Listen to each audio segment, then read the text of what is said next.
Well, hey, what's up, everyone? It's me, Pastor Mike. I'm here with Amber, Albee, Swenson, and we're back to talk about some taboo topics. So you probably know by this point, kind of our little niche in the kingdom of God is to tackle some of the most difficult issues of our day with an open Bible, hopefully like Jesus, full of grace and truth. And today, Amber, we get to talk about C- marriages. Yeah, that's an exciting... Actually, I'm kind of stealing this idea. I read about a woman years ago who was a Christian author who wrote a book that was called like Marriage Rescue or Helping Your Marriage, and it like totally fell flat. And then they retitled it to D- marriages, and the sales just went through the roof. really. Yeah, that people could relate so much with that idea of we're still together, but it is far from what we want it to be. Yeah. So I'd like to kind of dig in with you and just kind of figure out, I don't think when you or I stood at the altar or any Christian stands at the altar and the emotions are flowing and you're holding hands and taking the vow, like everyone obviously wants a great marriage, but a lot of people end up with B+ marriages or C- marriages or barely passing marriages.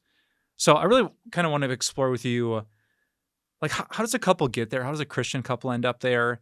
And then if someone's listening today or watching today and they are there, how do they get out of there? Yeah. What's like the healing, rescue, repair method? It's not easy, but I kind of want to dig in and tackle that taboo topic. So if marriage isn't the dream you imagine it would be, what do you do? So maybe let's start with that first thing. As you're thinking about people you know, your own experiences, relationships that you've seen, how does a Christian couple, how do two people who love Jesus end up with a less than amazing marriage? You think it has to do, and I'm asking you too, expectations and priorities. Do you think those are two of the kind of things that can waylay you if you get them mixed up? Yeah. So if I expect certain things from my spouse and they don't live up to that, Sure. now I'm disappointed, right? And priorities too, and it can happen in so many ways. You hear of the general, the guy who works too much, and doesn't pay attention to his wife. And then you hear of the wives who are like totally into their kids but neglect their husbands. Yeah. So when your priorities are misplaced and they're not lining up, then he's unhappy or she's unhappy. Yes. So for me, expectations and priorities are pretty big. Yep. On the, like, it can either go really well or we can at least float, or it can be really bad. This is funny because I was just thinking about this conversation before we started, and literally those two words. No way. Seriously? Totally. Yeah. Yeah, I think it's the unspoken expectation. It's not like two people sat down and said, here's how much we're going to spend. Here's how often we're going to date every month. Here's how many hours we're investing in us versus the kids versus work. It's just all of us kind of bring the quote unquote right amount of those things. How often are we going to be intimate? And then you're just working off of all these unspoken assumptions where one person, I feel like I'm being a good spouse. I feel like I'm here for you. And you're thinking, you're never here for me. So yeah, putting that on, I don't want it to be like too cold and clinical, but I've actually advised that to couples, like put it on paper, what you think, like this would be a really good marriage for us that we both can agree on. And then it becomes almost like a third party that holds both people accountable. Like if Kim is doing these things, I can't get mad because this is what we agreed to. And if she doesn't do that +4, well, what can I say?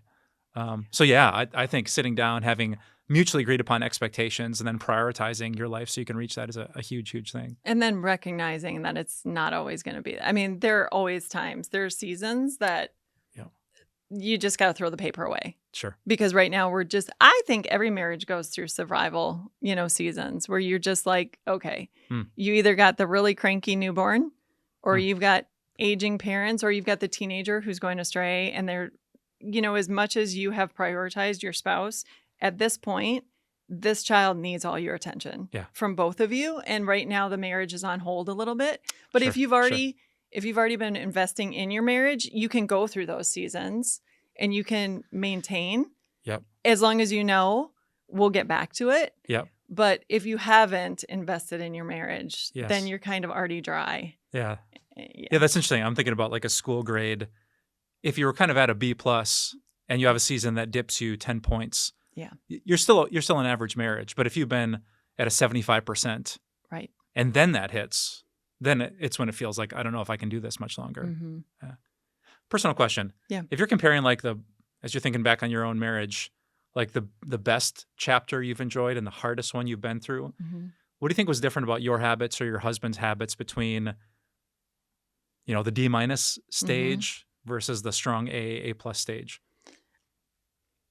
Well, I think one of the things that has caused the best turn for our marriage from my perspective, if Steve was sitting here, he'd probably answer totally differently because he would probably tell you what I had changed, which had made it much better for him. Okay. But one of the things that made a huge, remarkable difference for me is many, many, many years ago, I told Steve, I know you're listening, but you're not hearing me. Mm. Like, I understand that you're looking at me right now. Sure. And so you could repeat back the words. Yeah. But I know that you're not hearing me because I've had this conversation with you 4 times and we're still in the same place. The same fight. On repeat.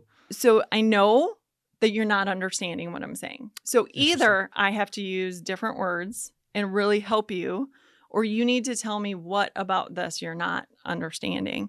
And I hear that so much from women. Like, my husband doesn't listen to me.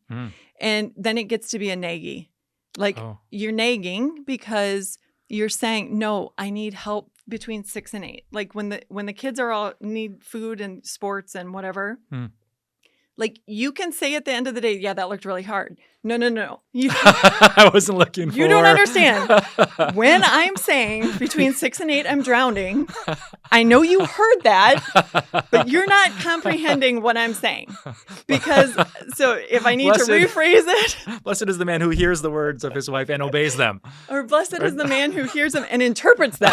Like, okay, I was saying I was drowning, and I say that every night. But what I mean is, I need you to help. Oh. I might not be saying it. I might just be saying, but okay, let's talk about that though.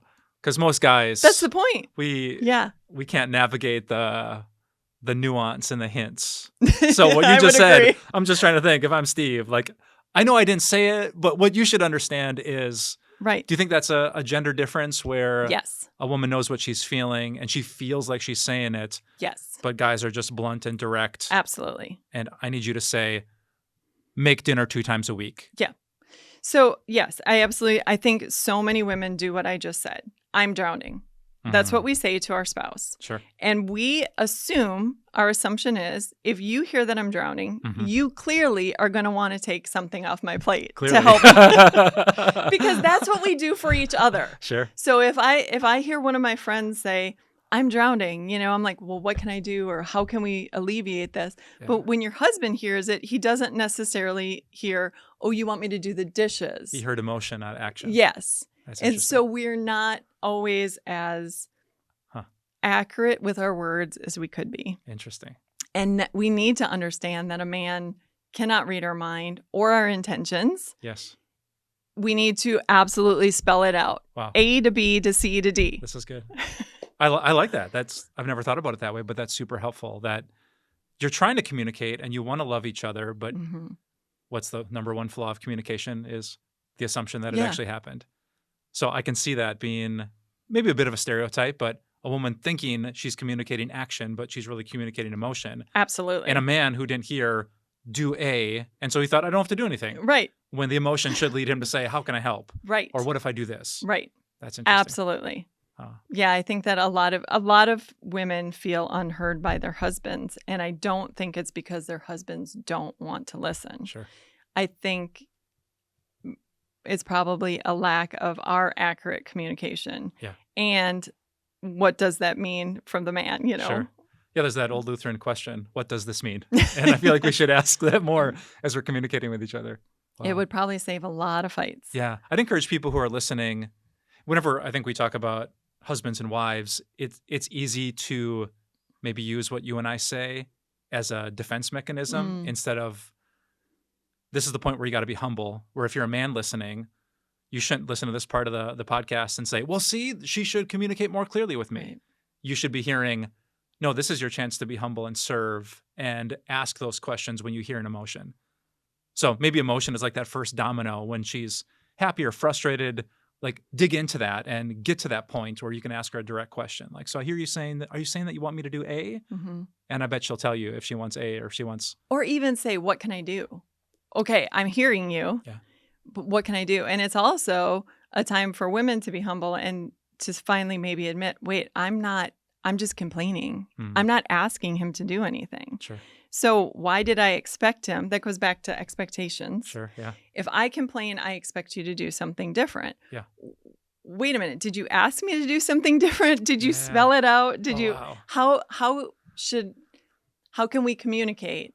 Yep. So that we can be truthful and honest with our expectations. Yeah. And this is so, wow, I'm so glad we're having this conversation, because there's the whole other thing that men are taught where don't be Mr. Fix-It. Right.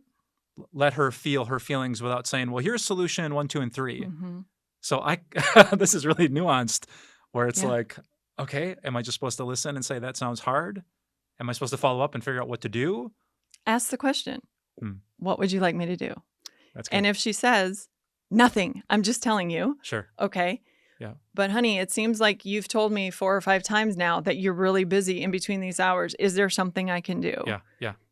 Well, actually there is. If on these days you had supper ready, that would be, that's as easy as it gets. Yeah. Yeah. That's awesome. Mm-hmm. Yeah. So we talked about communication. Let me ask you a direct question. Yeah.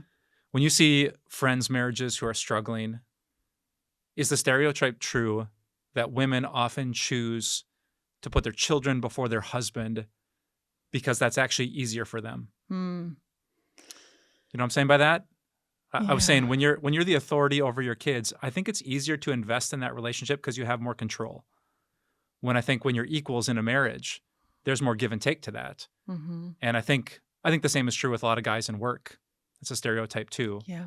But when I go to work, I don't know. I don't think there's as much submission, not getting my way. Right. I can pursue my path and what I want. And I wonder if at the heart of that kids' work tension, where both husband or wife might feel neglected, is actually a resistance to doing the harder thing, which is to humble myself with my equal in marriage and put them first and show them love. That's an interesting thought. I think for me, the seasons that I was putting the kids more before Steve, I wasn't trying to. I was just like, we have 4 kids and who's going to do it if I don't? Truthfully. We're going to end up with 3 unless I step up and do this. And honestly, and we were a family that we were crazy about not putting too much on the plate. You choose one sport. We're not doing sports year round. Sure. You can choose one season and one musical instrument. That's it, because I'm one person. Yeah. And Steve's schedule did not, being a nurse and having all different, he wasn't always dependable as far as rides and stuff. So it was me.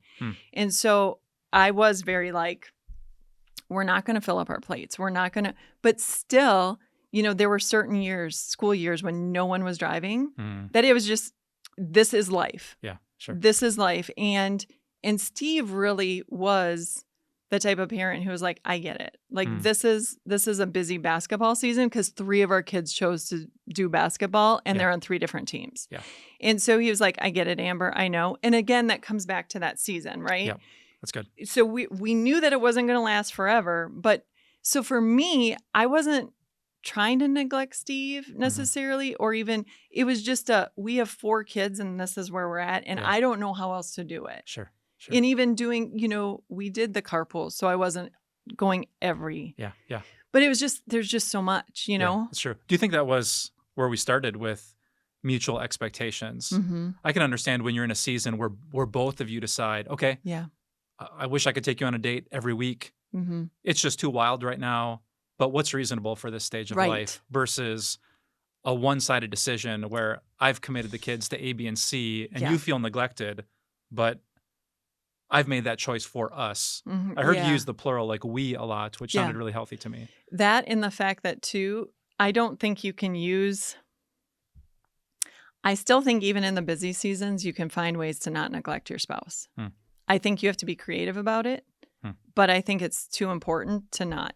I see marriage as very fragile. I look at it a lot like water. Water is awesome. I love being in the ocean, but boy, it can break you, and you have to be very careful with it. And I think a lot of people think marriage, you can just coast. And I don't think so at all. I think marriage is super, super fragile and you have to invest in it a lot. Yeah. And if you don't invest in it a lot, I think that's the other thing too that people run into. so many people just look at everybody else's marriage and they're like, that's so cool. I wish I had that. What are you doing to invest in your marriage? Like, the grass is always greener where it's watered and fed. Yeah, that's good. What are you doing? If you're stuck in that rut, and you're stuck in that rut and stuck in the rut, but you haven't done anything to get out of it, or you don't know, then instead of just looking at everybody else's marriage and thinking that must be really nice for them. Sure. What can you do to get out of that? Yeah. Yeah. Song of Songs in the Old Testament, which feels like the most relationship-focused book of the Bible, uses gardening imagery all the time. And that really rings true, that you can have a really fruitful season in the garden, but if you go on autopilot for a year, you can't say, remember last year it was a great garden. Right. It was. Yeah. And right now there's weeds to pull and there's fertilizer to put on and there's fruit to harvest.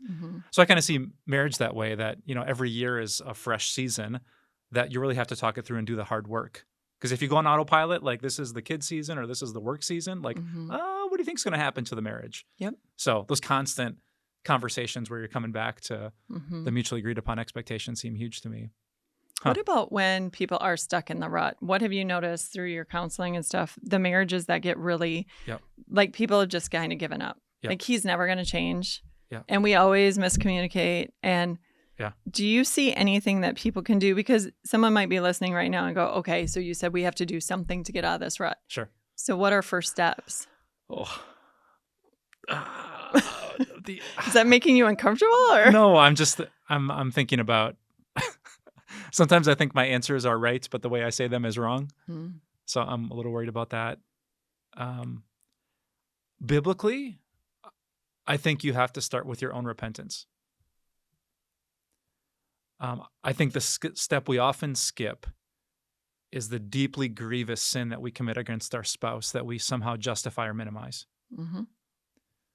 And I think if I took a vow to love Kim like Jesus loved me, sacrificial love, and then the time comes where Kim and I get stuck, and if I'm pointing fingers at the kids and the schedule, and I can't first look in the mirror and say, I am a huge part of the problem right now. If I really think in the back of my mind, I'm just a victim, or I only did B because you did A and you started it, like, I don't think you get unstuck from that. I think when two sinners sin against each other and they can't own their own sin, I think that pride will be a massive boulder that keeps them apart. And until we repent of that, I think you can schedule an extra date night or sit down and agree on a budget, but I don't think you heal the heart until I can say, I sinned against you. I grieved the Holy Spirit when I treated you that way. Instead of, well, if you wouldn't have, like, to me, that's the hardest thing in the world. If I'm a victim, that feels, you're the bad guy. You're the bad one in the relationship. But man, that's hard, especially if you've been through a year or 2 or 10 or 22 where you feel like, I could literally list 1,000 things he's done wrong to me or she's done wrong to me. Like, that's really hard to look yourself in the mirror and not be a Pharisee and say, I have to start. Jesus taught us to judge ourselves before we judge anyone else. And I think that whole speck and plank thing is so applicable to marriage. It has been for me, where I really think, like, okay, I wasn't perfect, but we wouldn't be having this argument if it wasn't for, and my heart kind of pours out what it really thinks. And of course, I often think I'm like Jesus in the story. and I've been crucified despite my righteousness and holiness, but that's not true. And once I get it out of my head, and if I say it in public, especially in front of friends, it becomes very clear that I'm not as innocent as I think. Am I being too hard on people, do you think? I think that too often our end goal is a happy marriage instead of wanting to be like Christ and to glorify him. So at the end of our days, I don't know, I don't have a lot of weight in happiness. Like, happiness comes and goes, but when you take a vow before God, it's a pretty serious thing. Yeah. And you promised, most of us use the words, for better or worse, rich or poor, like sickness and health. And the more I become like Christ and live the sanctified life, the less I'm annoyed with him. Just true story. Sure. So, like you said, what did Christ do? he sacrificed. Mm-hmm. He humbled himself. Yeah. There was nothing that was too little. He washed his disciples' grimy feet. Yeah. So if you can ask yourself, am I being like Christ? And all of us will answer no almost every time. Sure. And then the other part is, are you glorifying God? Like when you go through the hard seasons and you're hanging on and you refuse to talk crap about your spouse in front of anyone, like you are just like, he's the best. And he hears that. I think the angels sing. Like, I just think I'm going to glorify God. I took a vow. We're hanging on. So what? We're going through a hard time. Everybody goes through a hard time. You go through a hard time at your jobs. Sure. You go through a hard time in school. Yep. It's not going to be bliss all the time. But are you becoming more like Christ? And are you glorifying God? And if you say yes to both those things, the rest will come. Wow. Do you think in 90% of relationships, I was thinking this before, if I just tried for a year to put Kim first, to love her unconditionally, like I can think of some really narcissistic, abusive things, or maybe this won't work. But I was trying to imagine, could a spouse be loved for a straight year? Like, this is just about you, without ending up with a great marriage 12 months later. I don't overpromise. That's not like a Bible idea. But I was just trying to think, like, if I didn't defend or justify, if I'm like, how can I serve you? How can I help you? I'm going to prioritize you. I'm trying to imagine a relationship where that happened for not like, I'll do it for a week, and then if you don't do something for me. But if I just put you first for a year, do you think 9 out of 10 marriages who are stuck would get saved and end up in a healthy spot? It's not even a year. Actually, there is a very well-known, it's 30-day challenge. So there's a well-known female ministry. She's a radio personality, and she does a 30-day challenge, usually in October, where she tells women for 30 days, you do not complain to your husband. You do not pick apart anything he does. The only words that come out of your mouth are positive encouragements. Numerous marriages have been saved. Wow. 30 days. Because what happens is you break that cycle. You stop. Yeah. And all you do is you only change what comes out of your mouth. Sure. Nothing else changes. You haven't lost weight. You're not sexier. You're not nothing else has changed. Just the words. Just the words, the way you treat them. Wow. And so many people have come back and said, that saved my marriage. Wow. Like, my husband's a totally different person. Yes. Tone of your voice changes. You find the good in them. I think most people want to be the best spouse. Christian people want to be the best spouse that they can be. Yeah. I really do think they want a good marriage. They just aren't entirely sure how to do it, and they don't realize how the little nitpicky things we choose to see every day. Yep. Oh my goodness, his socks are there again. Why'd you leave your socks? Just pick them up, put them away, and thank him for being a great spouse, and see what that does to him. Because the next time he's like, I'm not going to put my socks here. Like, wow. Why would I do that? Wow. That's really good. Do you have any tips? I mean, I think of the arguments that I've been in with Kim in the past 5 years. They're so illogical. It's zoom, like I just get stuck on one thing, and it's totally like self-sabotage. Yeah. But making that little thing a big thing instead of just like, I think what you're saying is spot on. I find it emotionally difficult in that moment where I just feel like this is wrong, and I need to if I would give it like 24 hours, it would probably be just fine. But how do you get out of those moments when you just feel so emotionally riled up about whatever it is? A good friend of mine told me years ago, Amber, you can be right or you can be kind, but you can only be one. And almost every time that I choose kindness over being right, it ends up so much better. Wow. So if you just, in that moment, when you're winning the argument and you know you can, because I can verbally destroy Steve. I'm pretty good. That's going to be the good quote. I like that. The still image on Instagram. I can verbally destroy Steve. I can. We'll be like a black and white with some lightning bolts coming down. And true story, at the beginning of my marriage, I did. And I relished that I had the arguments. I could say, I am better, A, B, C, D. Mic drop. Walk away. And what am I doing? I'm destroying my marriage. Wow. So you can be right. Sure. Or you can be kind and have a good marriage, but you can't be both. Yeah. Take your trophy and sleep in the basement. Right. Exactly. Kim had a defense mechanism against that because I have a lot of words too. She would just, I try to argue late into that and she'd just fall asleep. I would think like we'd be laying in bed and I think I'm making like 0.17 that I thought was Oh, close to my the deal. word. And she would do the twitch. Uh-huh. And I would And you're pause like, like, wait, She's asleep. how long have you been sleeping for? I'm winning this argument. Right? Of course you are. Tell And me- you know what? You're the only one who needs to know that you're winning it. Tell me where to go back to, where I lost you. Yeah. Oh my goodness, you're so right. And if we remember, we're on the same team. Hmm. That was a huge turn for me too. Yeah. There was a point in our marriage when it quit being you versus me. It was like, oh man, we are on the same team. Yeah. If we're on the same team, we win. Hmm. You know, it's the whole horses. Like if one horse is pulling, it can pull 800 pounds Sure, or whatever, sure. and the other, but together you can do like 4 times Yeah, as yeah, much. yeah. So if we're on the same team, we can accomplish so much Yeah, more yeah. than if we're both, doing our own thing. Oh, that's good. I was at a marriage conference maybe 7 years ago, and I remember the speakers were talking about pride, and I remember a guy kind of raised his hand in the congregation, and he said, "Do you know what pride stands for?" I never heard this before. He said it's an acronym. It stands for, "Please remember, I destroy everything." Yeah. And I thought that's so true. Mhm. It's the. I'm trying to think of an argument with Kim where I've been really humble and it's gone badly. Right.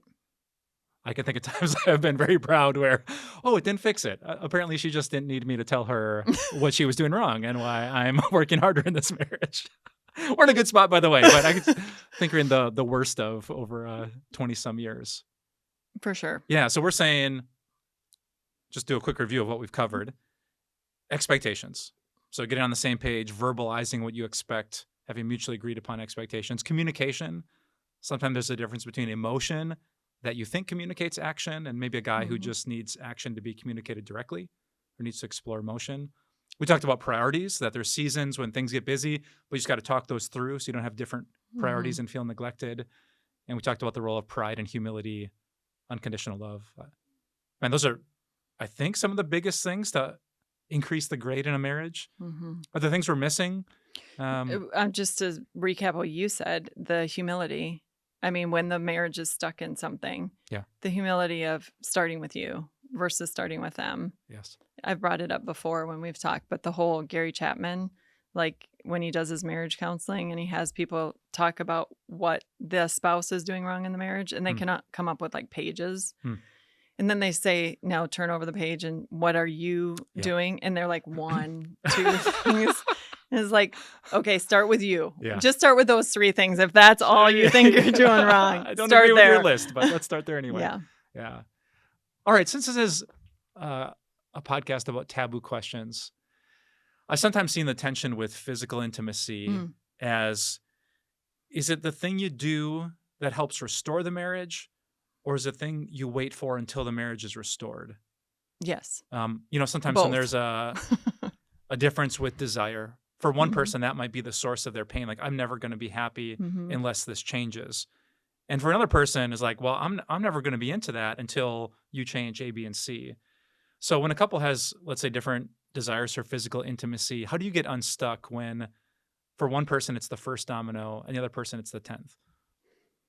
So, correct me if I'm wrong, but that is the one place in the Bible that we are supposed to mutually submit. So it's not the wife submitting to him or him submitting to the wife. That's the mutual submission. It doesn't matter which it is. I keep going back to what you said when we did the blueprints for a happy home. Someone has to give. So whoever's listening to it, that's you. Whether it's the man or the woman, someone has to give because you're going to be stuck. So someone has to give. Always. I personally think that, and I've said this to many people, but I think that's the best and easiest way to get over a fight. Makes it better? Yeah. I mean, dramatic pause. Yeah. Okay. So I think I don't know, correct me if I'm wrong, but I think after a man has sex, he's very much more likely to talk and I don't know what the word is, more tender. So I used to, while I was raising my kids, I had a really close friend. We talked every day. We were both stay-at-home moms. We had 4 small kids. We were doing the same thing. And she would often remind me, I'd be like, oh, Steve is driving me nuts, blah, blah, blah. And she's like, well, you know what you got to do. And I'm like, yeah, I don't want to do that. She's like, you know what you got to do. Like, you know what you got to do. And 9 out of 10 times, absolutely right. Wow. You know what you got to do. And when you do that, it's like, yeah, the rest falls into place. And I see what you're saying. There are deeper, darker relationships where that's not going to solve things. Yeah, that's good to say. And there are abusive relationships where that's not going to solve things. Yep. But if your marriage is pretty okay, a lot of times that does. Yeah, I like that. I think as a Christian, if you're the higher desire, one of the best things you can do in that arena is to be patient. Because if you're kind of slowly rebuilding things, and then when you desire it and he doesn't or she doesn't, if you're going to make that a fight, you're going to blow up your progress pretty quickly. So I think for you, for patience, and if you're the lower desire, 10% of that effort, even if it's once a month that you initiate intimacy, like, we're not going to change in an instant our desires, and it's not going to be perfect. But I think if we could each take that little step, whether you're the husband, wife, higher desire, lower desire, I think when you know that your husband might be interested, but he's being patient because he's trying to honor you. Yeah. Or maybe this wouldn't be the first thing on her list, but she's making an effort because she loves you. I think that communicates a lot when it comes to physical intimacy. I think, too, to remember that that's God's gift to marriage.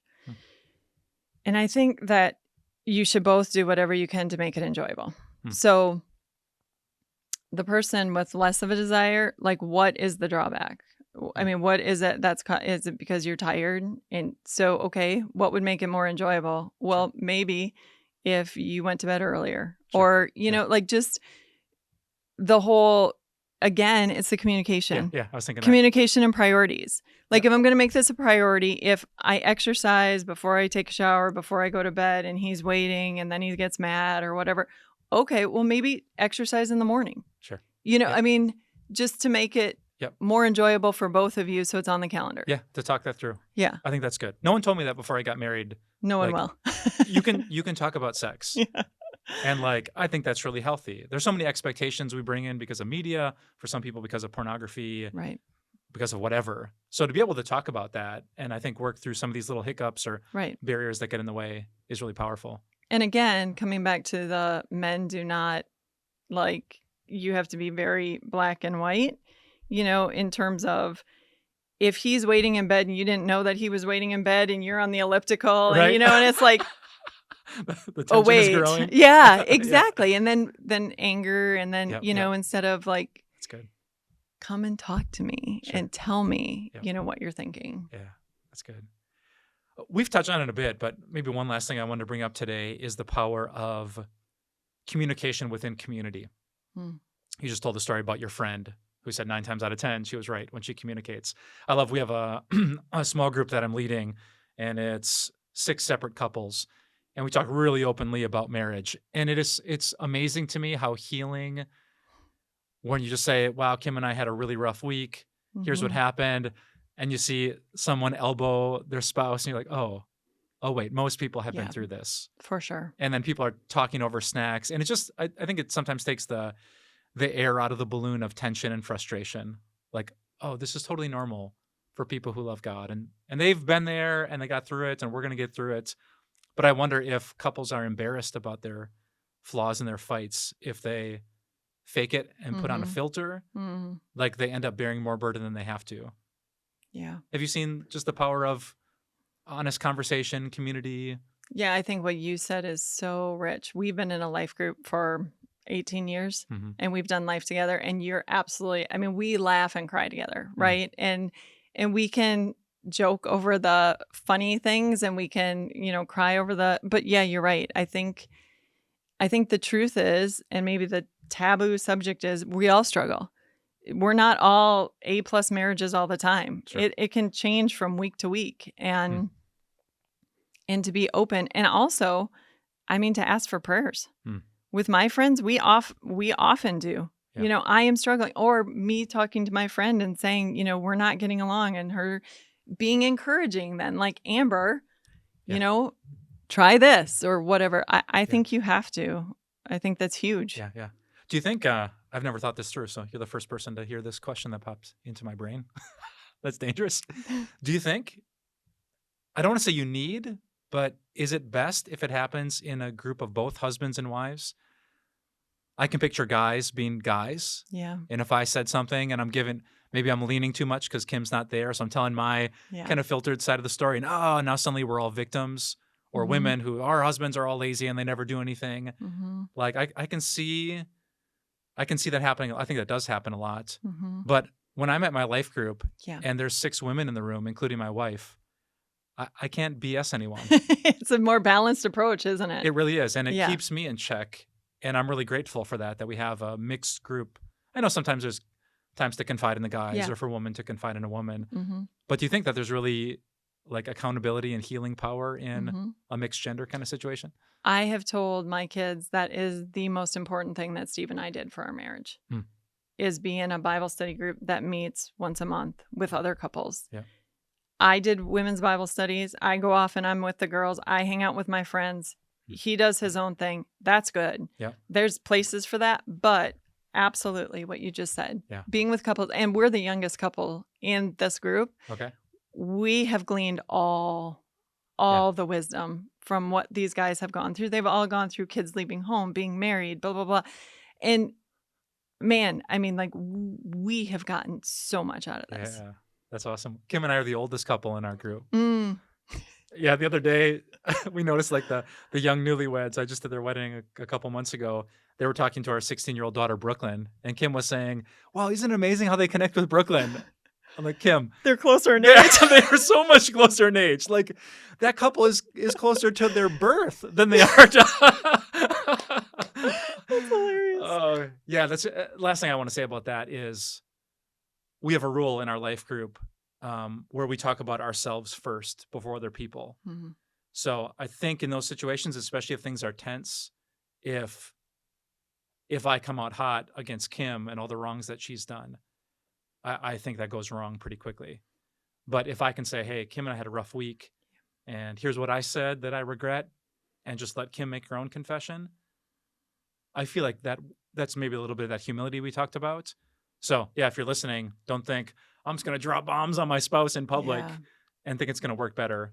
You know, what you said about speaking kindly and humbly, I've just seen that fix things so fast. And people who are on a downward trend, they kind of bottom out at group, and then things start to get better. And I would say, oh man, I don't know if there is a time.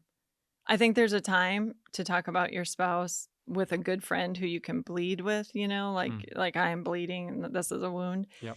But by and large, the negative stuff against your spouse in public or to other people, like that's a big no-no. Yeah. Like it doesn't belong on Facebook. It doesn't that is only going to make this situation so much worse. Passive aggressive comments on Facebook, like marriage, ... Post it. You don't think that helps? No. So I don't take that post down. All the Instagram reels, like he's lazy such a doofus. It's like that's not helping anyone. Like let's think the best, say the best. I mean, whatever is true, whatever is right, whatever is noble, whatever is kind. Think about these things. Like think about it, say it. And again, as I'm just gonna say, you know, you build your spouse up in front of other people in public all the time. Yeah. You do that, you watch and see how they react. Yeah. I mean, I don't know. I can't imagine a spouse being like, well, that's just awful. Yeah. You know, they want to live up to the standard that you've put them at. Stop respecting me. It makes me feel exactly. Yeah. Do you think it's true? I think what I hear you saying, I'm taking a Bible passage out of context, but I think a spouse reaps what they sow. Mm-hmm. And that just like a seed doesn't produce a harvest in a second. If you sow humility, forgiveness, kindness over time, that's going to produce that garden we talked about. Yep. That's really beautiful and fruitful. So true. Yeah. All right. Last thing, Amber, we've talked a lot about maybe things that people should change, maybe communication, maybe patience with sex, might be community stuff. There's a lot of people listening now who might be overwhelmed with, I know, I'm so far from that. Maybe they're seeing for the first time, oh, crap.